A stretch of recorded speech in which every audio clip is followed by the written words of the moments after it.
Hi friends, welcome back to Moni spicy kitchen. இன்றைக்கி நம்ம 6 விதமான ஹெல்த்தியான பிரேக்ஃபாஸ்ட் ரெசிபிஸ் ஒன்று எப்படி பண்ணலான்னு தான் பார்க்க போகிறோம். ஃபஸ்ட்டு வந்து ரவை வச்சு நம்ம பண்ணக்கூடிய ரொம்பவே டேஸ்டியான ஒரு தோசை ரெசிபி. இது குயிக்காக இன்ஸ்டண்ட்டாக நம்ம வந்து பண்ணி முடிச்சிடலாம். அப்புறமா பார்த்திங்கன்னா ராகி சேமியா வச்சு நல்லா பூ மாதிரி நல்லா உதிரி உதிரியாக சாஃப்டாக ஒரு உப்புமா எப்படி செய்யலான்னு தாங்க பார்க்க போகிறோம். இதுவும் இன்ஸ்டண்ட்டாக குயிக்காக வந்து நம்ம பண்ணி முடிக்க முடியும். இது கூட நெக்ஸ்ட்டு பார்த்திங்க அப்படின்னா நம்ம பீட்ரூட் வச்சு பண்ணக்கூடிய ஒரு மினி கொழுக்கட்டை ரொம்ப பஞ்சு போல் நல்லா சாஃப்டாக இருக்கும். இது கூடவே பார்த்திங்க அப்படின்னா நம்ம சட்னியும் பண்ணியிருக்கோம். ரொம்ப பர்ஃபெக்டான காம்பினேஷனில் இருக்கும். அப்புறமா பார்த்திங்கன்னா இன்ஸ்டண்ட்டாக குயிக்காக பண்ணக்கூடிய பச்சரிசி மாவு வச்சு நம்ம பண்ணுற இட்லி நல்லா சாஃப்டாக பஞ்சு போல் இருக்கும். நம்ம அரிசி எதுவும் ஊற வைக்காமல் பச்சரிசி மாவு இருந்துச்சு அப்படின்னா ரொம்ப குயிக்காக வந்து இது பண்ணி முடிச்சிடலாம். அப்புறமா பார்த்திங்கன்னா ரொம்பவே ஹெல்த்தியான ராகி மாவு வச்சு நம்ம வந்து நல்லா உப்பலாக பூரி எப்படி பண்ணலான்னு பார்க்கலாம். இது வந்து ரொம்ப நேரத்துக்கு இந்த உப்பல் வந்து அப்படியே இருக்கும், ரொம்ப சாஃப்டாகவும் இருக்கும். ஸோ கண்டிப்பாக செஞ்சு பார்க்கலாம். அப்புறமா பார்த்திங்கன்னா இது கூடவே நம்ம புதினா வச்சு பண்ணக்கூடிய ஒரு லாச்சா பராத்தா, இதுவும் நல்லா சாஃப்டாக சூப்பராக இருக்கும். ஸோ கண்டிப்பாக நீங்கள் செஞ்சு பார்க்கலாம். இப்போ வாங்க ஒன்று எப்படி செய்யலான்னு பார்க்கலாம். இதில் ஃபஸ்ட்டு பார்த்திங்க அப்படின்னா நம்ம இன்ஸ்டண்ட்டாக குயிக்காக பச்சரிசி மாவு வச்சு பண்ணக்கூடிய ஒரு சாஃப்டான இட்லி எப்படி செய்யலான்னு பார்க்கலாம் வாங்க. இட்லியோட ஸ்பெஷாலிட்டி என்ன அப்படின்னா, அரிசி வந்து நம்ம ஊற வச்சு அரைக்க போகிறதில்ல, அரிசி மாவு இருக்குல்ல அதை பயன்படுத்தி ரொம்ப சூப்பராக பஞ்சு போல் இட்லி செய்ய போகிறோம். இது வந்து நீங்கள் நார்மல் இட்லி செய்கிறது காட்டிலும் ரொம்ப சாஃப்டாக இருக்கும். நான் வந்து உங்களுக்கு காமிக்கிறேன், உங்களுக்கு பார்த்தாலே தெரியும் எவ்வளோ சாஃப்டாக இருக்குது அப்படிங்கிறது. கை வச்சோடனே அப்படியே பூ மாதிரி நம்மளுக்கு வரும். அவ்வளோ சாஃப்டான இட்லி ரொம்ப சிம்பிளாக பண்ணலாம். நம்ம வந்து நார்மலாக அரிசி உளுந்தெல்லாம் அளந்து சேர்ப்போம், அந்த மாதிரி தான். ஆனால் நம்ம அரிசி வந்து நார்மல் அரிசியை ஊற வச்சு அரைக்காமல் அதோட பச்சரிசி மாவு இருக்குல்ல அதை பயன்படுத்தி தான் பண்ண போகிறோம். ஸோ பிகினர்ஸ் கூட ஈஸியாக இந்த இட்லி ரெசிபி பண்ணலாம். இதோட மாவும் பார்த்திங்க அப்படின்னா அவ்வளோத்துக்கு சூப்பராக பொங்கி வந்திருக்கும். சரி வாங்க இது எப்படி செய்யலாம் அப்படிங்கிறத இப்போ நம்ம வீடியோ பார்த்து தெரிஞ்சுக்கலாம். ஃபஸ்ட்டு இது பண்ணுறதுக்காக ஒரு பவுல் எடுத்துகிட்டு இதில் 1 கப் அளவுக்கு உளுந்து எடுத்திருக்கேன். வெள்ளை உளுந்து தான். இது வந்து 1 கப்பு அளவு அப்படிங்கிறது 250 கிராம் இருக்கும். 1 கப்பு சேர்த்துக்கோங்க. இது கூடவே ஒரு அரை டீஸ்பூன் அளவுக்கு வெந்தயம் போட்டுட்டு தண்ணி விட்டு இதை நல்லா வந்து கழுவி சுத்தம் பண்ணி எடுத்துகிட்டு வந்துடலாம். இதில் தூசி அழுக்கு எல்லாமே போயிடணும். ஸோ 1லேருந்து ஒரு 2 தண்ணி நல்லா வாஷ் பண்ணி எடுத்துகிட்டு வந்துடுங்க. இப்போது நல்லா கழுவினதுக்கப்புறமா இதில் கொஞ்சமாக தண்ணி சேர்த்து, அதாவது இது மூழ்கிற அளவுக்கு தண்ணி சேர்த்து மூடி போட்டு ஒரு 2 மணி நேரம் நம்ம இதை வந்து நல்லா ஊற வைக்கணும். இப்போது 2 மணி நேரம் நல்லா ஊறினதுக்கப்புறமா பார்த்திங்கன்னா இதை எடுத்து அரைக்க போகிறோம். இந்த அளவுக்கு நல்லா ஊறி வந்திருக்கணும். இதை வந்து தண்ணியெல்லாம் வடிச்சிட்டு ஒரு மிக்ஸி ஜாரில் போட்டு கூடவே ஒரு 1/4 கப்லேருந்து அரை கப்பு போல் தண்ணியும் சேர்த்து நல்ல பேஸ்ட்டாக அரைச்சி எடுக்கணும். எந்த கட்டியும் இருக்கக்கூடாது, அதே மாதிரி எந்த திருன்னு எல்லாம் இருக்கக்கூடாது. நல்லா நைஸான மாவாக இருக்கணும். இப்போ இதை நம்ம அரைச்சிட்டு வந்துடலாம். பாருங்கள், மாவு வந்து இந்த அளவுக்கு நல்லா நைஸாக இருக்கணும். அதுக்காக ரொம்ப அதிகமாக தண்ணி சேர்த்தும் அரைச்சிட வேண்டாம். நம்ம இட்லி பேட்டருக்கு எந்த மாதிரி நம்ம பேட்டர் ப்ரிப்பேர் பண்ணுவோமோ அந்த மாதிரி தான் பண்ணணும். ஸோ தண்ணி வந்து கொஞ்சம் பார்த்து அளவாக அப்பப்போ சேர்த்து நீங்கள் அரைச்சி எடுத்துக்கோங்க. இப்போ வந்து பார்த்திங்கன்னா நம்ம ஃபஸ்ட்டு பேட்ச் உளுந்தை வந்து ஒரு அரை கப்பு போல் தண்ணி சேர்த்து அரைச்சி எடுத்துட்டோம். இந்த ஒரு ரிப்பன் கன்சிஸ்டன்சியில் தான் இருந்துச்சு. இப்போது செகண்ட் பேட்ச் கொஞ்சமாக உளுந்து இருந்துச்சு, அதை போட்டுட்டு இது கூடவே ஒரு முக்கியமான பொருள் அப்படின்னா ரைஸ், வேக வச்ச சோறு. இது வந்து 1 கப் எடுக்கணும். அதாவது அந்த 250 கிராம் அளவு கப்பிலே 1 கப்பு. இது கூட ஒரு அரை கப்பு போல் தண்ணியும் சேர்த்து இதையும் நல்லா பேஸ்ட்டாக அரைச்சி எடுத்துகிட்டு வந்துடுங்க. இதுவும் பார்த்திங்கன்னா எந்த ஒரு திரு எதுவும் இருக்கக்கூடாது, நல்ல நைஸான பேஸ்ட்டாக தான் இருக்கணும். இப்போ அரைச்சதுக்கப்புறமா இதில் வந்து நம்ம அரிசி மாவு சேர்த்துக்கலாம். சரியா 3 கப்பு அரிசி மாவு. இந்த அரிசி மாவு பார்த்திங்க அப்படின்னா நம்ம வீட்டிலே இடித்து வச்ச அரிசி மாவு. நீங்கள் தேவைப்பட்டால் சலிச்சு கூட சேர்க்கலாம். நம்ம மிக்ஸ் பண்ணும்போதே பார்த்திங்கன்னா எந்த ஒரு கட்டியும் இருக்காது. இப்போ இதை வந்து நல்லா மிக்ஸ் பண்ணிக்கோங்க. ஃபஸ்ட்டு வந்து நம்ம உளுந்து பேட்டர் கூட லேசாக மிக்ஸ் பண்ணிவிட்டு தேவைப்படும் போது தண்ணி ஆட் பண்ணிக்கலாம். நம்ம எக்ஸ்ட்ராவாக 2 கப்பு தண்ணி ஆட் பண்ணுற மாதிரி தான் இருக்கும். மற்றபடி நீங்கள் இட்லி பேட்டர் உங்களுக்கே தெரியும் எந்த ஒரு கன்சிஸ்டன்சியில் இருக்கும் அப்படிங்கிறது. ஸோ அதுக்கு கணக்கு பண்ணி நீங்கள் கொஞ்சமாக தண்ணி ஆட் பண்ணுங்கள். மொத்தத்திலே தண்ணி ஊற்றிட்டீங்க அப்படின்னா உங்களுக்கு வந்து அந்த பக்குவம் கரெக்டாக வராது. ஸோ கொஞ்சமாக தண்ணி ஆட் பண்ணிக்கோங்க. நான் வந்து 2 கப்பு தண்ணி சேர்த்துருக்கேன். சேர்த்துட்டு இப்போ நல்லா மிக்ஸ் பண்ணிடலாம். கை வச்சு கூட நீங்கள் நல்லா உடச்சி விட்டு மிக்ஸ் பண்ணலாம். இல்லை அப்படின்னா ஒரு விஸ்க் இருக்கும், அதில் கூட மிக்ஸ் பண்ணி எடுங்க. எந்த ஒரு கட்டியும் இருக்கக்கூடாது. இப்போ பார்த்தீங்க அப்படின்னா நான் கை வச்சு தான் நல்லா மிக்ஸ் பண்ணி எடுத்துக்கிட்டேன். எந்த ஒரு கெட்டியும் இல்லை பாருங்கள். இந்த அளவுக்கு மாவு நல்லா ஸ்மூத்தாக பர்ஃபெக்டாக இருக்கணும். இந்த மாவும் பார்த்திங்கன்னா நல்ல ஒயிட் கலரில் சூப்பராக வரும் நம்மளுக்கு. இந்த ஒரு கன்சிஸ்டன்சியில் தான் இருக்கணும் இட்லி பேட்டர். இப்போது இதை மூடி வச்சு நம்ம ஓவர் நைட் அப்படியே புளிக்க விட போகிறோம். நீங்கள் ஒரு 5 மணி நேரத்துலேயே நல்லா புளிச்சு வரும். இருந்தாலும் நான் வந்து நைட் ரெடி பண்ணனால மார்னிங் தான் எடுக்கிறேன். பாருங்கள் எந்த அளவுக்கு நல்லா பொங்கி ஃபர்மெண்ட் ஆகி வந்திருக்குன்னு. நிறையவே இந்த மாதிரி ஏர் பபிள்ஸ் எல்லாம் ஃபார்ம் ஆகி வந்திருக்கும். இந்த மாதிரி நம்மளுக்கு மாவு கிடச்சி அப்படின்னாலே இட்லி வந்து ரொம்பவே சாஃப்டாக பொங்கி பூ மாதிரி நம்மளுக்கு கிடைக்கும். பாருங்கள் எவ்வளோ சூப்பராக வந்திருக்குன்னு. எனக்கு நான் வச்சுருக்கக்கூடிய அந்த பாத்திரத்துலேருந்து எல்லாமே வெளியே போகிற மாதிரி இருந்துச்சு. ஸோ கொஞ்சத்தை எடுத்து நான் மாற்றிட்டேன். இப்போ இதில் வந்து 1 டேபிள் ஸ்பூன் உப்பு போட்டு நல்லா வந்து மிக்ஸ் பண்ணிடலாம். மிக்ஸ் பண்ணிவிட்டு இமீடியட்டாக நம்ம வந்து இட்லி சுட ஆரம்பிச்சிடலாம். ரொம்ப போட்டு கலக்கவும் வேண்டாம். அந்த ஏர் பபிள்ஸ் எல்லாம் ரொம்ப உடஞ்சி போகிற மாதிரி நம்ம வந்து இந்த மாதிரி மிக்ஸ் பண்ணவும் வேண்டாம். ஓரளவுக்கு நல்லா வந்து மிக்ஸ் பண்ணி எடுத்துக்கோங்க. இப்போ நம்மளுக்கு இட்லி பேட்டர் வந்து ரெடி. இது வந்து ஒரு 4 days வரைக்கும் நீங்கள் ஃப்ரிட்ஜில் ஸ்டோர் பண்ணி யூஸ் பண்ணிக்கலாம். நான் இப்போ வந்து இட்லி தட்டில் இந்த மாதிரி துணி போட்டு தான் இட்லி ஊற்ற போகிறேன். நீங்கள் கொஞ்சமாக எண்ணெய் பரட்டியோ இல்லை அப்படியே கூட நீங்கள் வேக வச்சு எடுத்துக்கலாம் இட்லி தட்டில்.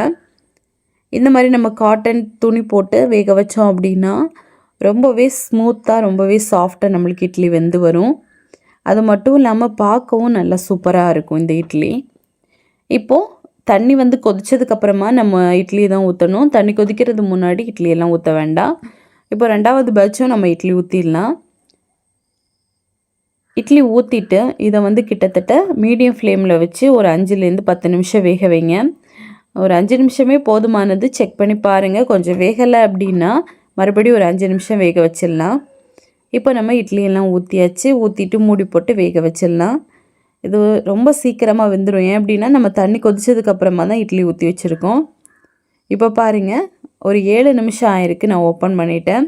உங்களுக்கு வெந்துச்சான்னு இந்த மாதிரி ஏதாவது ஒரு குச்சி வச்சு குத்தி பாருங்கள். ஒட்டாமல் வந்துச்சுனாலே சூப்பராக வந்திருக்குன்னு அர்த்தம். இப்போ இதை வெளியே எடுத்துகிட்டு நம்ம என்ன பண்ணணும் அப்படின்னா இந்த மாதிரி நீங்கள் துணியில் வேக வச்சிங்கன்னா ஒரு பாத்திரத்தில் இந்த மாதிரி அந்த துணி அப்படியே கவுத்து போட்டுருங்க. போட்டுட்டு கொஞ்சமாக தண்ணி மட்டும் தெளிச்சிருங்க. தெளிச்சிட்டு ஒரு 2 செகண்ட் அப்படியே விட்டுட்டு அதுக்கப்புறமா இந்த மாதிரி எடுத்தீங்க அப்படின்னு ரொம்ப சூப்பராக வரும். இல்லைன்னா துணியில் நம்ம வேக வச்சனால அப்படியே பிஞ்சு பிஞ்சு வர மாதிரி இருக்கும். ரொம்ப சாஃப்டாக இருக்குல்ல, அதனால கொஞ்சம் தண்ணி தெளிச்சிட்டு இந்த மாதிரி எடுங்க. இப்போ இதே மாதிரி நம்ம எல்லாத்தையுமே வேக வச்சு எடுத்துடலாம். பாருங்கள் எவ்வளோ பஞ்சு போல் இருக்குன்னு உங்களுக்கு பார்த்தாலே தெரியும்னு நினைக்கிறேன். ரொம்ப சூப்பராக இருக்கும். இது வந்து நீங்கள் 1 இட்லி 2 இட்லி சாப்பிட்ற இடத்துல ஒரு 5லேருந்து 6 இட்லி வரை நீங்கள் சாப்பிடுவீங்க. அவ்வளோ ஸ்மூத்தாக அவ்வளோ சாஃப்டாக இருக்கும். கண்டிப்பாக யாருமே நம்ப மாட்டாங்க இந்த ஒரு மெத்தடில் தான் நீங்கள் பண்ணீங்க அப்படிங்கிறது. ஸோ கண்டிப்பாக செஞ்சு பாருங்கள். ஸோ கண்டிப்பாக நீங்களும் இந்த இட்லியை வந்து செஞ்சு பார்க்கலாம். ரொம்பவே சாஃப்டாக நல்ல பஞ்சு போல் இருக்கும். குழந்தைங்களுக்கெல்லாம் இன்ஸ்டண்ட்டாக குயிக்காக பண்ணி கொடுக்கணும், இல்லை டைம் இல்லை அப்படின்னு நினச்சிங்க அப்படின்னா இந்த ஒரு இட்லி நீங்கள் கண்டிப்பாக செஞ்சு கொடுக்கலாம். ரொம்பவே பஞ்சு போல் நல்லா சூப்பராக இருக்கும். இப்போ அடுத்ததை நம்ம பார்க்க போகிறது என்ன அப்படின்னா ராகி மாவு வச்சு செய்யக்கூடிய ஒரு சூப்பரான சாஃப்டான உப்பலான பூரி. இது வந்து ரொம்ப நேரத்துக்கு இந்த உப்பல் வந்து பார்த்திங்கன்னா அப்படியே இருக்கும், நல்லா சாஃப்டாகவும் இருக்கும். இது கூட ரொம்பவே டேஸ்டியான வெஜ்ஜு சாகு குருமா எப்படி பண்ணான்னு பார்க்கலாம். ராகி பூரி பார்த்திங்க அப்படின்னா ஒரு துளி கூட எண்ணெய் குடிக்காமல் ரொம்ப பர்ஃபெக்டாக நம்ம பண்ணலாம். இது இந்த உப்பலாக இருக்கக்கூடியது பார்த்திங்கன்னா ரொம்ப நேரத்துக்கு உப்பலாகவே இருக்கும். அதே சமயம் இந்த பூரி நல்லா சாஃப்டாகவும் இருக்கும். நம்ம வச்சுருக்கக்கூடிய அந்த வெஜ்ஜு குருமா கூட வச்சு சாப்பிட்டீங்க அப்படின்னா அவ்வளோத்துக்கு நல்லாயிருக்கும். ராகியில் அதிகமான அயன் கால்சியம் இருக்குது அப்படிங்கிறது எல்லாருக்குமே தெரியும். நம்ம நார்மல் பூரியை செஞ்சு சாப்பிட்றது காட்டிலும் இது வந்து உடம்புக்கும் ரொம்ப ஹெல்த்தி. ஸோ கண்டிப்பாக நீங்கள் வந்து செய்யலாம். இப்போ வாங்க இது எப்படி செய்யலாம் அப்படிங்கிறத நம்ம டீட்டெயிலாக பார்த்துடலாம். ஃபஸ்ட்டு இது பண்ணுறதுக்காக ஒரு பவுல் எடுத்துக்கோங்க. இதில் வந்து சரியாக 1 கப் அளவுக்கு ராகி மாவு எடுக்கணும். இது கூடவே 1 கப் அளவுக்கு கோதுமை மாவு நான் எடுத்திருக்கேன். நீங்கள் கோதுமை மாவுக்கு பதிலாக மைதா மாவும் எடுக்கலாம். அப்புறமா இதில் 1/2 டீஸ்பூன் அளவுக்கு உப்பு, ஒரு 2 டீஸ்பூன் அளவுக்கு எண்ணெய் சேர்த்துருக்கேன். நம்ம ஏன் இந்த கோதுமை மாவும் எக்ஸ்ட்ராவாக போட்டு சேர்க்குறோம் அப்படின்னா தான் அது ஒரு பைண்டிங் கொடுக்கும். நம்மளுக்கு நார்மலாகவே இந்த க்ளூட்டன் வந்து இதில் ராகி மாவில் இருக்காது. ஸோ அதுக்காக தான் நம்ம வந்து எக்ஸ்ட்ராவாக கோதுமை மாவு போட்டு பண்ணுறது. அப்போ தான் பூரி வரும். வரும். இல்லை அப்படின்னா நீங்கள் மைதா மாவு கூட யூஸ் பண்ணி பண்ணலாம். இப்போ இதில் சூடான தண்ணி தான் சேர்க்கணும். தண்ணியோட அளவுன்னு பார்த்திங்கன்னா ஒரு 3/4 கப்பு அளவுக்கு நம்மளுக்கு தண்ணி தேவைப்படும். சூடான தண்ணி சேர்த்து ஃபஸ்ட்டு இந்த மாதிரி ஸ்பூனில் மிக்ஸ் பண்ணுங்கள். அதுக்கப்புறமா கொஞ்சம் கொஞ்சமாக கையில் வந்து நம்ம மிக்ஸ் பண்ண ஆரம்பிச்சிடலாம். தண்ணியும் பார்த்திங்க அப்படின்னா நீங்கள் பார்த்து தான் கொஞ்சம் கொஞ்சமாக ஊற்றணும். ஒரேடி எல்லா தண்ணியும் ஊற்றிட்டிங்கன்னா மாவு வந்து நம்மளுக்கு பர்ஃபெக்டான ஒரு கன்சிஸ்டன்சிக்கு வராது. அப்படி வரல அப்படின்னாலும் நம்மளுக்கு பூரி பர்ஃபெக்டாக வராது. மாவோட பக்குவம்னு பார்த்திங்கன்னா செமி சாஃப்ட் டோ, அதாவது ரொம்ப கெட்டியாகவும் இருக்கக்கூடாது, அதே மாதிரி ரொம்ப லூஸாகவும் இருக்கக்கூடாது. கரெக்டான ஒரு பக்குவத்துக்கு நம்ம பூரிக்கு எந்த மாதிரி மாவு பிசைவோமோ அதே ஒரு பக்குவத்துக்கு இருந்துச்சு அப்படின்னா தான் நம்மளுக்கு பர்ஃபெக்டாக வரும். இப்போ வந்து கை வச்சு நம்ம மிக்ஸ் பண்ண ஆரம்பிச்சிடலாம். பாருங்கள், நான் வந்து எடுத்துருக்கக்கூடிய தண்ணியிலேருந்து மிச்சமாக பார்த்திங்கன்னா ஒரு 2 டேபிள் ஸ்பூன் அளவுக்கு தண்ணி நம்மளுக்கு மிச்சமாக தான் வந்திருக்கு. ஒரு 3/4 கப்பும் 1 டீஸ்பூன் அளவுக்கும் கூட தான் இருக்கும். அந்த அளவு தான் நம்மளுக்கு தண்ணி தேவைப்படும். நான் காமிக்கிறேன். இந்த அளவுக்கு தண்ணி நம்மளுக்கு மிச்சமாக இருக்குது. இப்போது மாவு வந்து நல்லா இந்த மாதிரி கை வச்சு அழுத்தம் கொடுத்து பிசைங்க. உங்களுக்கு பார்க்கும்போதே தெரியும் எந்த அளவுக்கு மாவு நல்லா கொஞ்சம் செமி சாஃப்ட் டோவில் இருக்குது அப்படின்னு. இப்போ இதில் கொஞ்சமாக எண்ணெய் மட்டும் கடைசி அப்ளை பண்ணிவிட்டு நல்லா மிக்ஸ் பண்ணி இதை வந்து நம்ம அப்படியே ஒரு 10 நிமிஷத்துக்கு ஊற விட்டுறலாம். இது கொஞ்சம் ஊறி வந்துச்சு அப்படின்னா கொஞ்சம் கூட நம்மளுக்கு மாவு நல்லா சாஃப்டாக இருக்கும். பூரியும் போடுறதுக்கு ரொம்ப சூப்பராக வரும். இப்போ நல்லா மிக்ஸ் பண்ணிவிட்டு இதை அப்படியே மூடி போட்டு வச்சுருங்க. நீங்கள் மூடி போடாமல் விட்டுட்டீங்க அப்படின்னாலும் ட்ரை ஆக ஆரம்பிக்கும். அதனால் மூடி தான் வைக்கணும். இப்போ வந்து ஒரு 10 நிமிஷம் ஆயிடுச்சு. மாவு சூப்பராக ரெடி ஆயிடுச்சு. இப்போ உங்களுக்கு எந்த அளவுக்கு தேவையோ அந்த அளவுக்கு நீங்கள் உருண்டையாக பிடிச்சி எடுத்துக்கலாம். நம்ம இந்த சைஸுக்கு கொஞ்சம் சின்ன உருண்டைகளாக எடுத்துக்கலாம். அதே மாதிரி உருட்டும் போதும் அதில் கேப்போ இல்லை கிராக்கர்ஸோ இல்லாத மாதிரி பார்த்துக்கோங்க. பார்த்துட்டு இப்போ நல்லா எல்லாத்தையுமே இந்த மாதிரி உருண்டை பிடிச்சி நான் எடுக்க போகிறேன். பாருங்கள், இப்போ உருண்டை பிடிச்சி எடுத்தாச்சு. நம்ம ரெடி பண்ண மாவில் கிட்டத்தட்ட ஒரு 12லேருந்து 13 கிட்ட நம்மளுக்கு பூரி வரும். இப்போ கவுண்டர் டாப்பில் கொஞ்சமாக எண்ணெய் போட்டு இந்த மாதிரி தேய்ச்சி எடுங்க. ரொம்ப போட்டு தேய்க்க வேண்டாம். ஒரு 1/4 இன்ச்சு சைஸாவது நம்மளுக்கு இருக்கணும். அப்போ தான் இந்த பூரி வந்து நம்மளுக்கு நல்லா வரும். ரொம்ப தின்னாக தேய்ச்சி போட்டிங்க அப்படின்னா கண்டிப்பாக பூரி வராது. இந்த அளவுக்காவது இருக்கணும். நீங்கள் பார்த்தா தெரியும்னு நினைக்கிறேன். இந்த சைஸுக்கு எடுத்துக்கோங்க. இப்போ வந்து இது ஹாட்டான ஆயிலில் போட்டு பொரிக்கணும். பொரிக்கிறது ரொம்ப முக்கியம். எண்ணெய் ஹை சூடில் தான் இருக்கணும். போட்ட உடனே திருப்பி போட்டு வெளியே எடுத்துருங்க. அப்போ தான் நம்மளுக்கு பூரி ரொம்ப சூப்பராக வரும். ரொம்ப முக்கியமான ஒன்று அப்படின்னா இதுதான், சூடு. எண்ணெயோட சூடு வந்து நம்மளுக்கு ஹையில் இருந்துச்சு அப்படின்னா தான் பூரி போட்ட உடனே நல்லா உப்பலாக வரும். இல்லை அப்படின்னா பூரியில் ஹோல்ஸ் விழுந்து அந்த ஹோல்ஸ் வழியாக எண்ணெயெல்லாம் உள்ளே ஆகிற மாதிரி இருக்கும். அதனால் கொஞ்சம் பொறுமையாக ஹை ஃப்ளேமில் வச்சு இந்த மாதிரி திருப்பி போட்டு ஃப்ரை பண்ணி எடுங்க. ரொம்ப சூப்பராக வரும். இப்போ நம்ம எல்லா பூரியுமே பொரித்து எடுத்துடலாம். ரொம்பவே டேஸ்டியாகவும் அதே சமயம் அந்த உப்பல் பார்த்திங்க அப்படின்னா ரொம்ப நேரத்துக்கு அப்படியே இருக்கும். இப்போ நம்ம பூரி எல்லாமே பொரித்து எடுத்துட்டோம் பாருங்கள். இப்போ வந்து இதுக்கான வெஜ்ஜு சாகு குருமா இது ரொம்ப சுவையாக இருக்கும். இது பண்ணுறதுக்காக ஒரு கடாயில் 2 டீஸ்பூன் அளவுக்கு எண்ணெய் சேர்த்துட்டு ஒரு 1/4 டீஸ்பூன் கடுகு, 1/4 டீஸ்பூன் அளவுக்கு சோம்பு சேர்த்துருக்கேன். நீங்கள் சீரகம் வேணும்னாலும் சேர்க்கலாம். அப்புறமா இதில் இந்த மாதிரி 2 பிரிஞ்சி இலை, ஒரே ஒரு பட்டை சேர்த்துருக்கேன். அப்புறமா ஒரு கல்பாசி, இது கூடவே ஒரு 4லேருந்து 5 பல் பூண்டு, அப்புறமா 2 பச்சை மிளகாய், சின்ன வெங்காயம் தான் சேர்க்குறேன். ஒரு 10லேருந்து 15 போல் சின்ன வெங்காயம் போட்டு நல்லா வந்து மிக்ஸ் பண்ணி கொஞ்சம் வதக்கி எடுக்கணும். இப்போ கொஞ்சம் இது வதங்கட்டும். இந்த குருமா பார்த்திங்கன்னா பூரிக்கு மட்டும் இல்லாமல் சப்பாத்தி, இட்லி, தோசை, சாதம் எல்லாத்துக்குமே ரொம்ப சூப்பராக இருக்கும். இப்போ இதில் கொஞ்சமாக கருவேப்பிலையும் போட்டிருக்கேன். அப்புறமா 1 டீஸ்பூன் அளவுக்கு இஞ்சி பூண்டு விழுது, இவ்வளோ போட்டு நல்லா வந்து வதக்கிக்கோங்க. இப்போ இது கொஞ்சம் வதங்கட்டும். இந்த இஞ்சி பூண்டோட பச்சை வாசனை எல்லாம் போனதுக்கப்புறமா நம்ம இதில் வந்து தக்காளி சேர்க்க போகிறோம்.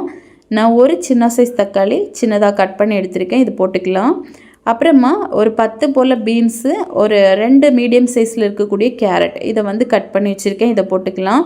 நீங்கள் வந்து இந்த குருமாவுக்கு எந்த வெஜிடபிள் வேணால் போட்டுக்கலாம். அதாவது காலிஃப்ளவர், கேப்சிகம், அப்புறமா மஷ்ரூம், எது வேணால் போடலாம். உங்களுக்கு பிடிச்ச மாதிரி எந்த வெஜிடபிள்ஸ் வேணால் நீங்கள் போட்டு குருமா வந்து பண்ணலாம். இப்போ வந்து இதை நல்லா மிக்ஸ் பண்ணிவிட்டு இதில் ஸ்பைசஸ் போட்டுடலாம். 1 டீஸ்பூன் மிளகாத்தூள், 1/4 டீஸ்பூன் மஞ்சள் தூள், 1/2 டீஸ்பூன் மல்லித்தூள், அப்புறமா கரம் மசாலா ஒரு 1/4 டீஸ்பூன், சீரகப்பொடி ஒரு 1/2 டீஸ்பூன், இவ்வளோ போட்டுக்கோங்க. போட்டுட்டு உப்பு தேவையான அளவுக்கு போட்டுக்கலாம். ஒரு 1/2 டேபிள் ஸ்பூன் அளவுக்கு போட்டு நல்லா மிக்ஸ் பண்ணிவிட்டு இந்த ஸ்பைசஸ் எல்லாம் பார்த்திங்கன்னா இந்த எண்ணெயில் வந்து கொஞ்சம் ரோஸ்ட் ஆகட்டும். அதோட பச்சை வாசனை எல்லாம் கொஞ்சம் போனதுக்கப்புறமா 1 கப்பு தண்ணி சேர்த்து இதை நல்லா மிக்ஸ் பண்ணிவிட்டு மூடி வச்சு ஒரு 3 நிமிஷம் நம்ம வந்து லோ மீடியம் ஃப்ளேமில் வச்சு வேக வைக்கணும். அந்த டைமில் பார்த்தீங்க அப்படின்னா இந்த காயெல்லாம் கொஞ்சம் நல்லா வேகும். இந்த டைமில் நம்ம அரைக்க போகிறோம். ஒரு மிக்ஸி ஜாரில் 10 போல் முந்திரி, ஒரு அரை கப்பு போல் ஃப்ரெஷ்ஷாக துருவின தேங்காய், அப்புறமா பாப்பி சீட் கஸ்கசா இது வந்து ஒரு அரை டீஸ்பூன், இது கூட ஒரே ஒரு பட்டை, அப்புறமா ஒரு 2லேருந்து 3 போல் கிராம்பு, அப்புறமா ஒரு கைப்பிடி அளவுக்கு கொத்தமல்லி தழை சேர்த்துக்கலாம். கொஞ்சமாக தண்ணி விட்டு இப்போ அரைச்சி எடுத்துகிட்டு வந்துடலாம். நான் வந்து இதில் பொட்டுக்கடலை போட மிஸ் பண்ணிட்டேன். ஸோ அதனால மறுபடியும் ஒரு டீஸ்பூன் பொட்டுக்கடலை போட்டு இந்த அளவுக்கு பேஸ்ட்டை அரைச்சி எடுத்துடலாம். இப்போ இதை வந்து நம்ம ஓப்பன் பண்ணி பார்த்தோம் அப்படின்னா இந்த காயெல்லாம் கொஞ்சம் நல்லா வெந்திருக்கும். நம்ம அரைக்கும் போது இந்த மாதிரி பொட்டுக்கடலை போட்டு அரைக்கும் போது இந்த குருமா வந்து ரொம்ப டேஸ்ட்டாக இருக்கும். நீங்கள் ட்ரை பண்ணி பார்க்கலாம். அதுக்காக ரொம்ப அதிகமாக போட வேண்டாம், டேஸ்ட்டு வந்து ரொம்ப நல்லா இருக்காது. இப்போ மிக்ஸி ஜாரையும் அலசி ஒரு 2 கப்பு போல் தண்ணியும் சேர்த்து எக்ஸ்ட்ராவாக சேர்த்து மிக்ஸ் பண்ணிடுங்க. இந்த டைமில் உப்பு செக் பண்ணி பார்த்துட்டு தேவைப்பட்டால் போட்டுக்கோங்க. போட்டுட்டு மறுபடியும் மூடி போட்டு ஒரு 2 நிமிஷம் நல்லா கொதிக்க விட்டு வேக விட்டுறலாம். இப்போ ஒரு 2 நிமிஷம் ஆயிடுச்சு. இனிமேல் ஓப்பன்லேயே விட்டு ஒரு நிமிஷம் நம்ம கொதிக்க வச்சு எடுத்துட்டோம் அப்படின்னா நம்மளுக்கு சூப்பரான வெஜ் குருமா ரெடி ஆயிடுச்சு. இது இன்னும் கொஞ்சம் கூட திக்னஸாக வந்துச்சு அப்படின்னா பூரிக்கு ரொம்ப சூப்பராக இருக்கும். நீங்கள் இந்த டைமில் கூட நீங்கள் வெளியே எடுக்கலாம். இப்போ பார்த்தீங்க அப்படின்னா கொஞ்சம் கூட திக்காயிருச்சு. நம்மளுக்கு சூப்பராக வெஜ் சாகு குருமா ரெடி ஆயிடுச்சு. ரொம்ப ரொம்ப டேஸ்ட்டாக இருக்கும். சூடாகவே சர்வ் பண்ணுங்கள். நம்ம ரெடி பண்ண ரொம்ப ஹெல்த்தியான ராகி பூரி, இது கூடவே நம்ம பண்ணி வச்சுருக்க அந்த வெஜ் குருமா, இது 2மே காம்பினேஷன் பார்த்திங்கன்னா ரொம்பவே செட்டாக இருக்கும். ஸோ கண்டிப்பாக நீங்கள் செஞ்சு பார்க்கலாம். நான் பூரி வந்து உங்களுக்கு காட்டுறேன் எவ்வளோ சாஃப்டாக, அதே சமயம் அந்த உப்பல் வந்து அப்படியே இருக்கும். நம்ம சாஃப்ட்னஸ் போகிறது வரைக்கும் அப்படியே தான் இருக்கும். ஸோ அவ்வளோ டேஸ்டியாக, அதே மாதிரி அவ்வளோ ஹெல்த்தியான ஒரு பிரேக்ஃபாஸ்ட் ரெசிபி. ஸோ கண்டிப்பாக நீங்களும் செஞ்சு பார்க்கலாம். இதுவும் ரொம்ப டேஸ்டியாக இருக்கும் இந்த பூரி. ஸோ கண்டிப்பாக நீங்கள் ஹெல்த்தியாக பண்ணணும்னு நினச்சிங்கன்னா இந்த ஒரு பூரி நீங்கள் உங்கள் வீட்டில் செஞ்சு பார்க்கலாம். இப்போ நெக்ஸ்ட்டு நம்ம என்ன பார்க்க போகிறோம் அப்படின்னா பீட்ரூட் வச்சு குழந்தைங்களுக்கெல்லாம் ரொம்ப பிடிச்சமான ரொம்பவே ஆரோக்கியமான மினி கொழுக்கட்டைங்க. இது ரொம்ப ரொம்ப டேஸ்ட்டாக இருக்கும். ஸோ வாங்க எப்படி பண்ணான்னு பார்க்கலாம். ரொம்பவே ஹெல்த்தியான ஒரு கார கொழுக்கட்டை. இது கூட ரொம்ப ரொம்ப சிம்பிளாக அதே சமயம் ரொம்ப டேஸ்ட்டாக இருக்கக்கூடிய புதினா சட்னி. இந்த 2ஓட காம்பினேஷன் பார்த்திங்க அப்படின்னா ரொம்ப ரொம்ப சூப்பராக இருக்கும். ரொம்ப எளிமையான முறையில் ஈஸியாக வந்து நம்ம பண்ணி முடிச்சிடலாம். இந்த கொழுக்கட்டை அவ்வளோத்துக்கு சாஃப்டாக ரொம்ப ரொம்ப சூப்பராக இருக்கும். குழந்தைங்கள்லாம் பீட்ரூட் சாப்பிட மாட்டாங்க அப்படின்னா இந்த மாதிரி நீங்கள் செஞ்சு கொடுக்கலாம். கண்டிப்பாக ஒன்று கூட மிச்சம் வைக்காமல் எல்லாத்தையுமே சாப்பிட்டு முடிச்சிருவாங்க. கொஞ்சம் ஒரு இனிப்பும் அதே சமயம் அந்த கொழுக்கட்டையோட டேஸ்ட்டோட நம்ம சட்னி கூட வச்சு சாப்பிட்டோம் அப்படின்னா அவ்வளோ டேஸ்ட்டாக இருக்கும். ஸோ கண்டிப்பாக செஞ்சு பாருங்கள். இப்போ வாங்க நம்ம வீடியோக்குள்ளே போய் எப்படி செய்யலான்னு பார்க்கலாம். ஒரு பீட்ரூட் எடுத்திருக்கேன். நல்லா ஃப்ரெஷ்ஷான பீட்ரூட் இந்த மாதிரி ஒன்று எடுத்துக்கோங்க. இதோட தோலெல்லாம் நம்ம சீவி எடுத்துகிட்டு குட்டி குட்டி க்யூபஸாக நம்ம வந்து கட் பண்ணி எடுத்துக்கலாம். நல்லா இந்த மாதிரி தோலெல்லாம் ரிமூவ் பண்ணிடுங்க. பண்ணிவிட்டு இந்த மாதிரி பார்த்திங்கன்னா சின்ன சின்னதாக கட் பண்ணி வச்சுருக்கேன். இது ஒரு மிக்ஸி ஜாரில் போட்டு நம்ம கொஞ்சமாக தண்ணி தேவைப்பட்டால் ஊற்றி நீங்கள் வந்து பேஸ்ட்டாக அரைச்சி எடுத்துக்கலாம். இப்போ நம்ம இதை வந்து நல்லா அரைச்சிட்டு வந்துடலாம். பாருங்கள், எந்த கட்டியும் இருக்கக்கூடாது. இந்த நல்ல பேஸ்ட்டாக அரைச்சிடுங்க. இப்போ இதை மாற்றி வச்சுட்டு ஒரு தாளிப்பு கரண்டியில் கொஞ்சமாக எண்ணெய் சேர்த்துட்டு ஒரு அரை டீஸ்பூன் உளுத்தம்பருப்பு, அரை டீஸ்பூன் கடலைப்பருப்பு, அப்புறமா ஒரு 1/4 டீஸ்பூன் ஜீரகம் இவ்வளோ போட்டு இதை கொஞ்சம் நல்லா ரோஸ்ட் பண்ணுங்கள். ஓரளவுக்கு இது கோல்டன் கலர் ஆனதுக்கப்புறமா இதில் ஒரு கைப்பிடி அளவுக்கு கருவேப்பிலை கட் பண்ணி போட்டிருக்கேன். போட்டுட்டு சின்ன வெங்காயம் ஒரு 5லேருந்து 6 கட் பண்ணி சேர்த்துருக்கேன். ஒரு பச்சை மிளகாய் இவ்வளோ போட்டு நல்லா வந்து வதக்கிக்கோங்க. இந்த வெங்காயம் பச்சை மிளகாய் எல்லாம் பார்த்திங்கன்னா கொஞ்சம் நல்லா வதங்கினா போதும். வெங்காயம் ஒரு கண்ணாடி பக்கம் வரும்ல, அந்த ஸ்டேஜில் நம்ம ஸ்டவ் ஆஃப் பண்ணிடலாம். இப்போ ரெடி ஆயிடுச்சு, ஆஃப் பண்ணிவிட்டேன். இப்போ ஒரு பவுல் எடுத்துகிட்டு இதில் வந்து சரியாக 2 கப் அளவுக்கு அரிசி மாவு. இந்த அரிசி மாவு பார்த்திங்க அப்படின்னா நம்ம வீட்டில் அரைச்ச அரிசி மாவு தான். நீங்கள் கடையில் வாங்குறது கூட யூஸ் பண்ணலாம். அரை டீஸ்பூன் உப்பு, அப்புறமா நம்ம இப்போ வதக்கி எடுத்தோம்ல அந்த வெங்காயம் பச்சை மிளகாய் எல்லாம் போட்டு அதை போட்டுருங்க. இது கூடவே பீட்ரூட் நம்ம அரைச்சி வச்சது எல்லாத்தையுமே சேர்த்துடலாம். சேர்த்துட்டு கை வச்சு நல்லா வந்து பிசைஞ்சிக்கோங்க. உங்களுக்கு தேவைப்பட்டுச்சு தண்ணி அப்படின்னா நம்ம பீட்ரூட்டை அரைச்ச அந்த மிக்ஸி ஜாரை லேசாக அலசி நம்ம தண்ணி சேர்த்துக்கலாம். நான் எக்ஸ்ட்ராவாக ஒரு 2லேருந்து 3 டேபிள் ஸ்பூன் போல் தண்ணி சேர்த்துருக்கேன். இப்போ நல்லா கை வச்சு மிக்ஸ் பண்ணிக்கோங்க. இப்போ எனக்கு கொஞ்சமாக தேவைப்பட்டனால இந்த அளவுக்கு மட்டும் சேர்த்து நல்லா வந்து நம்ம மிக்ஸ் பண்ணி எடுத்துடலாம். இந்த மாவோட பக்குவம்னு பார்த்தீங்க அப்படின்னா இடியப்ப மாவு இருக்கும்ல, அந்த ஒரு பக்குவத்துக்கு தான் இருக்கணும். இப்போ மாவு சூப்பராக நம்மளுக்கு ரெடி ஆயிடுச்சு. இந்த அளவுக்கு நல்லா பர்ஃபெக்டாக மாவு வந்துருச்சு. இப்போ இதில் சின்ன சின்னதாக மினி கொழுக்கட்டை மாதிரி நம்ம பிடிச்சு எடுத்துக்கலாம். நீங்கள் கொழுக்கட்டை மாதிரி தான் பிடிக்கணும்னு அவசியம் இல்லை. நம்ம கையில் பிடி கொழுக்கட்டை இருக்கும்ல, அந்த ஷேப்பில் எடுக்கலாம். இல்லை நீங்கள் நல்லா சப்பாத்தி மாதிரி தேய்ச்சிட்டு தேவையான ஷேப்புக்கு கட் பண்ணி கூட எடுக்கலாம். உங்களுக்கு பிடிச்ச மாதிரி டிசைனில் நீங்கள் பண்ணிக்கோங்க. நம்ம இந்த மாதிரி ரவுண்ட் ஷேப்பில் பண்ணிவிட்டு இதை ஸ்டீம் பண்ண போகிறோம். இப்போ பார்த்திங்கன்னா எல்லாத்தையுமே நம்ம எடுத்தாச்சு, உருண்டைகளாக பிடிச்சாச்சு. இப்போது ஆவியில் வேக வைக்கணும். இட்லி பாத்திரத்தில் தட்டு போட்டு வாழையில போட்டிருக்கேன்.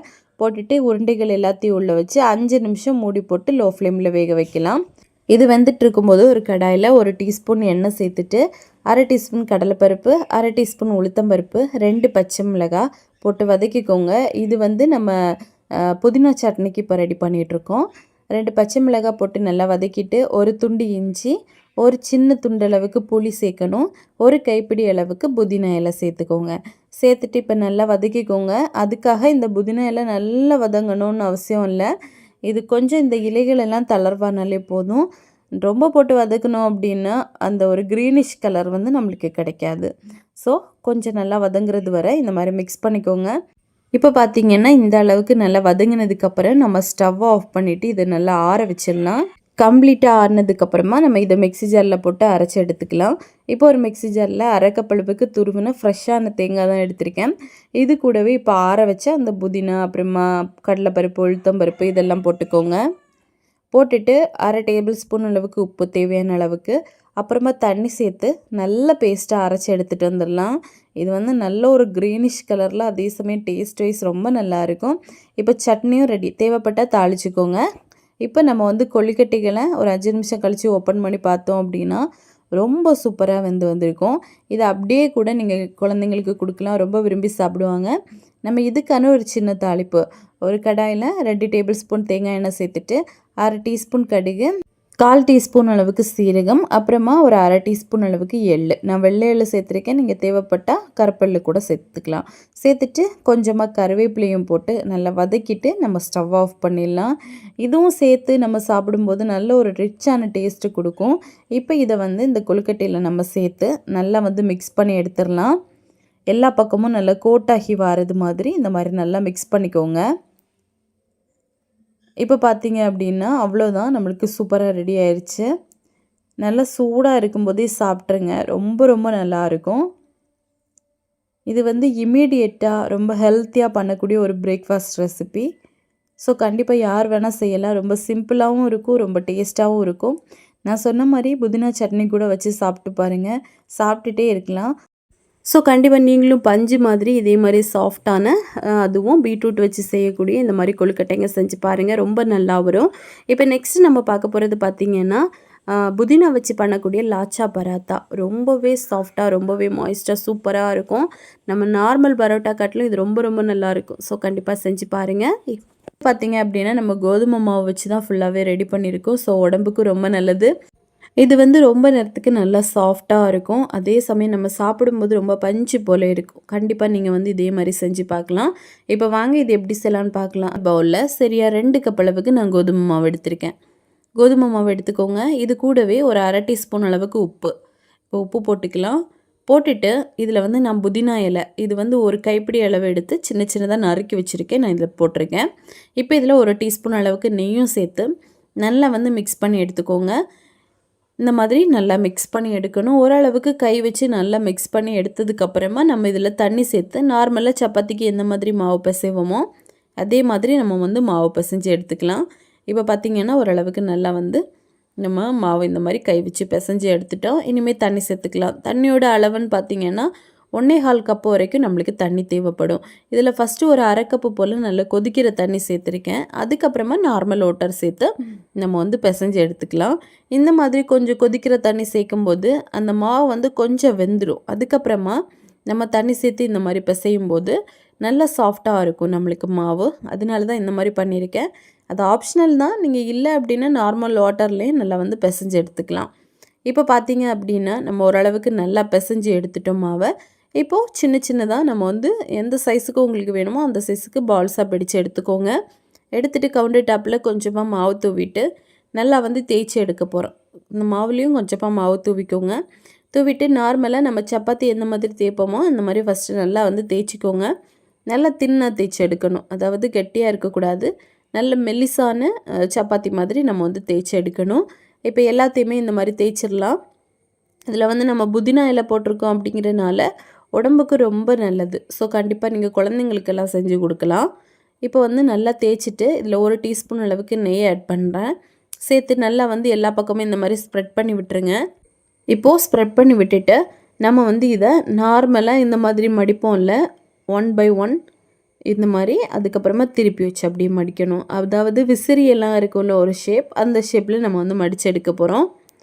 பார்த்திங்க அப்படின்னா உங்களுக்கு தெரியும், நான் ஃபுல்லாகவே டீட்டெயிலாக காமிச்சிருப்பேன். இந்த மாதிரி தான் நம்ம 1 பை 1 மடிக்கணும். இல்லை அப்படின்னா இது உங்களுக்கு கொஞ்சம் ரிஸ்க்காக இருக்குது அப்படின்னா நார்மலாக ஒரு கத்தி வச்சு ஃபுல்லாகவே நீளமாக கட் பண்ணிவிட்டு அதுக்கப்புறமா கூட நீங்கள் ஃபுல்லாக எடுத்துக்கலாம். அந்த மாதிரி கூட நம்ம பண்ணலாம். நம்ம வந்து லேயர் பரோட்டாக்கெல்லாம் நம்ம பண்ணுவோம்ல அந்த ஒரு மெத்தட். இது வந்து கொஞ்சம் கூட ஈஸியாக இருக்கிற மாதிரி இருக்கும். இந்த மாதிரி மடித்து எடுங்க. இதே மாதிரி இப்போ எல்லாத்தையுமே மடிச்சுட்டு நம்ம ஒரேடியாக ரோல் பண்ணிடலாம். ரொம்ப ஈஸியாக தான் இருக்கும். இந்த மாதிரி சுற்றிடுங்க. எடுத்துகிட்டு லாஸ்ட் எட்ஜை மட்டும் பேக் சைடில் வச்சு நம்ம அப்படியே சீல் பண்ணிடலாம். அவ்வளோதான். இப்போ இதே மாதிரி நம்ம எல்லாத்தையுமே ரெடி பண்ணி எடுக்க போகிறோம். எடுத்துகிட்டு கொஞ்சமாக மாவு மேலே தூவி அதுக்கப்புறமா மறுபடியும் நல்லா தேய்ச்சி எடுங்க. இது வந்து பண்ணி முடித்ததுக்கப்புறமா நம்ம பரோட்டா அடித்து எடுக்கிற மாதிரி அடித்து கூட எடுத்துக்கலாம். அப்போவும் ரொம்ப நல்லாயிருக்கும். இப்போது இதை நல்லா வந்து நம்ம தேய்ச்சி எடுக்க போகிறோம். பார்த்திங்க அப்படின்னா எந்த அளவுக்கு தின்னாக தேய்க்கணுமோ அந்த அளவுக்கு நல்லா தின்னாவே நீங்கள் தேய்ச்சி எடுத்துக்கலாம். உங்களுக்கு எந்த சைஸ் வேணுமோ அந்த சைஸுக்கு. இப்போது நல்லா இந்த மாதிரி தேய்ச்சிட்டு நான் வந்து அயன் தவா தான் எடுத்திருக்கேன். அதில் கொஞ்சமாக ஆயில் மட்டும் சேர்த்து நம்ம இதை வந்து சுட்டு எடுக்க போகிறோம். 1 டீஸ்பூன் அளவுக்கு மட்டும் ஆயில் சேர்த்துருக்கேன். சேர்த்துட்டு இப்போ வந்து நம்ம ஒன்று ஒன்றா போட்டு எல்லாத்தையுமே சுட்டு எடுத்துடலாம். ஒரு பக்கம் வெந்ததுக்கப்புறமா திருப்பி போடுங்க. திருப்பி போட்டு இப்போ 2 பக்கமும் நல்லா குக் பண்ணி எடுக்க போகிறோம். இது வந்து நம்ம கோதுமை மாவில் பண்ணியிருக்கோம் அப்படிங்கிறனால நம்ம அடித்து எடுக்கும்போது அங்கங்கேயா கிராக்கர்ஸ் இல்லை ஒரேடியாக எல்லாமே நல்லா மேஷ் ஆகிற மாதிரி ஆகக்கூட வாய்ப்பு இருக்குது. அதனால நான் வந்து இதை அடித்து எடுக்கலை. நீங்கள் தேவைப்பட்டால் சூட்டோடே 2-3 அடி அடித்து எடுத்தீங்க அப்படின்னா அந்த ஒவ்வொரு லேயர்ஸும் உங்களுக்கு வெளியில் தெரிகிற மாதிரி இருக்கும். ரொம்ப டேஸ்ட்டாக இருக்கும். இப்போ அவ்வளோதான், எல்லாமே நம்ம ரெடி பண்ணி முடிச்சிட்டோம். பாருங்கள் எவ்வளோ டேஸ்ட்டாக இருக்குன்னு. ரொம்ப நேரத்துக்கு அந்த சாஃப்ட்னஸ் அப்படியே இருக்கும். இது கூடவே தட்டைப்பயிறு வச்ச ஒரு கெட்டி குழம்பு தான் பண்ணியிருக்கேன். ரொம்ப அருமையான டேஸ்ட்லேயே இருக்கும். இந்த தட்டைப்பயிறு குழம்பும் நான் டீட்டெயிலாக வீடியோவாக போட்டிருக்கேன். நான் வந்து லிங்க் டிஸ்கிரிப்ஷன்லேயும் கொடுக்குறேன், மேலே ஐ பட்டன்லேயும் கொடுக்குறேன். வேணும் அப்படின்னா நீங்கள் செக் பண்ணி பார்த்துக்கலாம். இப்போ அவ்வளோதான், நம்மளுக்கு ரொம்ப டேஸ்ட்டான புதினா லாச்சா பராத்தா ரெடி ஆயிடுச்சு. இதே மாதிரி நீங்களும் நல்லா துணி மாதிரி சாஃப்டாக இருக்கக்கூடிய பரோட்டா உங்கள் வீட்டில் செஞ்சு பாருங்கள். இப்போ அடுத்தபடியாக நம்ம பார்க்க போகிறது பார்த்திங்கன்னா ரவை வச்சு பண்ணக்கூடிய ஒரு சூப்பரான சாஃப்டான தோசை. இது வந்து குயிக்காக இன்ஸ்டண்ட்டாக நம்ம வந்து இமீடியட்டாக பண்ணி முடிச்சிடலாம். ரொம்ப சாஃப்டாக சூப்பராக இருக்கும். இது வந்து கடலைக்கறி, சிக்கன் கறி எல்லாத்துக்குமே ரொம்ப பர்ஃபெக்டாக இருக்கும். ஸோ வாங்க எப்படி பண்ணான்னு பார்க்கலாம். பஞ்சு போல் இருக்கும். இது வந்து ரொம்ப சிம்பிளாக நம்ம வந்து பண்ணி முடிச்சிடலாம். டேஸ்ட் வைஸ் ரொம்பவே சூப்பராக இருக்கும். இது கூடவே பார்த்திங்கன்னா நம்ம கொத்தமல்லி சட்னியும் பண்ண போகிறோம். அதுவும் இமீடியட்டாக இன்ஸ்டண்ட்டாக குயிக்காக வந்து பண்ணி முடிச்சிடலாம். டேஸ்ட் வைஸ் ரொம்ப சூப்பராக இருக்கும். இந்த தோசைக்கு இந்த சட்னி பார்த்திங்க அப்படின்னா ஒரு பக்காவான சைடிஷ்னு கூட சொல்லலாம். ஸோ கண்டிப்பாக ட்ரை பண்ணி பார்க்கலாம். இப்போ வாங்க இது எப்படி செய்யலான்னு பார்க்கலாம். அதுன்றதுக்காக ஒரு பவுலில் 2 கப் அளவுக்கு நான் வந்து ரவா எடுத்திருக்கேன். இது நார்மலான ரவை தான். 2 கப்பு நம்ம வந்து எடுத்துக்கணும்.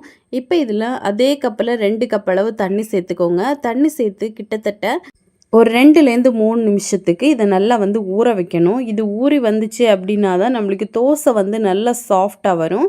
அதனால் ஃபஸ்ட்டு இந்த மாதிரி தண்ணி சேர்த்து இதை நல்லா மிக்ஸ் பண்ணி கொடுத்துட்டு ஒரு 3 நிமிஷம் நம்ம அப்படியே ஊற விட்டுறலாம்.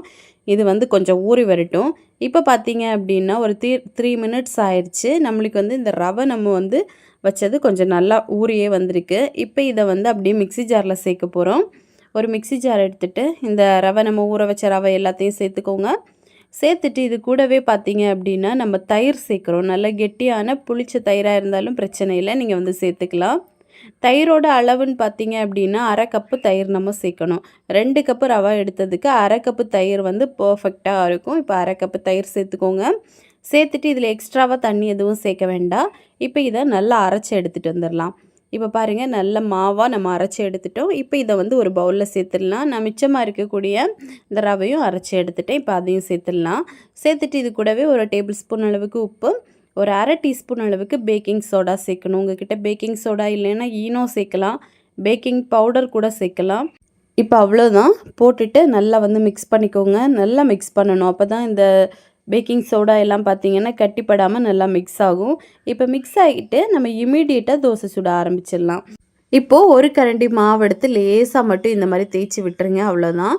இதை மூடி போட்டு நம்ம வந்து ஒரு நிமிஷத்துக்கு அப்படியே வேக வச்சோம் அப்படின்னா நல்லா பபிள்ஸ் எல்லாம் வந்து நல்லா வெந்து வரும். உங்களுக்கு இன்கேஸ் நீங்கள் திருப்பி போட்டு வேக வைக்கிறீங்க அப்படின்னா கூட வேக வச்சுக்கலாம். ஆனால் நம்ம இந்த மாதிரி ஒரு பக்கம் வேக வைக்கும்போது நல்லா சாஃப்டாக பூ மாதிரி வெந்து வரும்.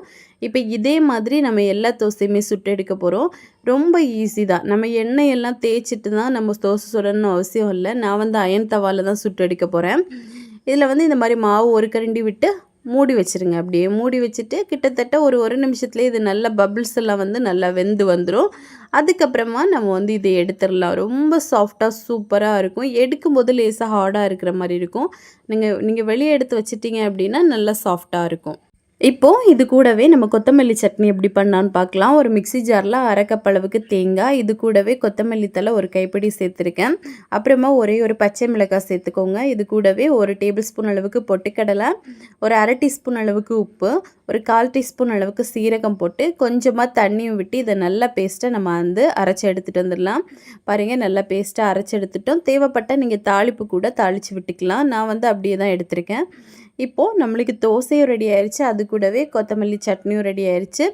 ரொம்ப ரொம்ப சாஃப்டாக சூப்பராக இருக்கும். நீங்கள் கண்டிப்பாக இட்லி தோசை மாவு எதுவுமே வீட்டில் இல்லாத நேரத்தில் இந்த தோசை ரெடி பண்ணிக்கலாம்.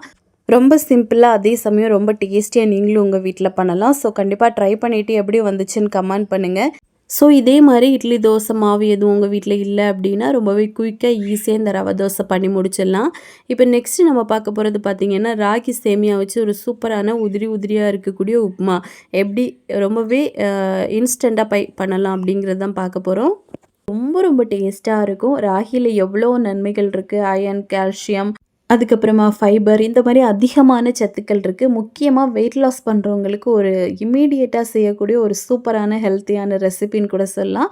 ஸோ கண்டிப்பாக நீங்கள் எல்லாருமே ட்ரை பண்ணி பார்க்கலாம்.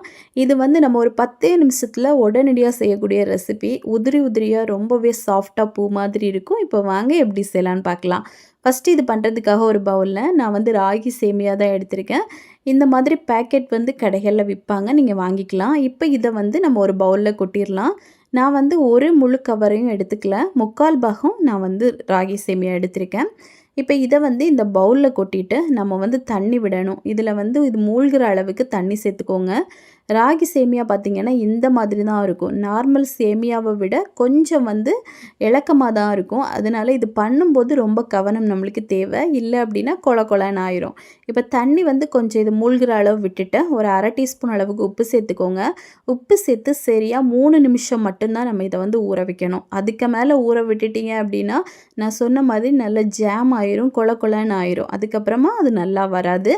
இப்போ இதை வந்து நல்லா ஸ்ட்ரைன் பண்ணிடலாம். அதுக்கப்புறமா ஒரு 2 நிமிஷம் அப்படியே விட்டுருங்க. இது நல்லா கம்ப்ளீட்டாக அந்த தண்ணி எல்லாம் வடிஞ்சு போனதுக்கப்புறமா நம்ம இதை ஸ்டீம் பண்ண போகிறோம். இதுக்காக ஒரு இட்லி பாத்திரத்தில் தண்ணி நல்லா கொதிச்சதுக்கப்புறமா உள்ள தட்டை வச்சுருங்க. வச்சுட்டு நம்ம இப்போ வடிகட்டி வச்சுருந்தா அந்த ராகியை நம்ம இதுக்குள்ளே போட்டுடலாம். இந்த மாதிரி பூ மாதிரி போடுங்க. போட்டுட்டு இதை வந்து வேகிறதுக்கு டைம்னு பார்த்திங்கன்னா சரியாக 5 நிமிஷம்.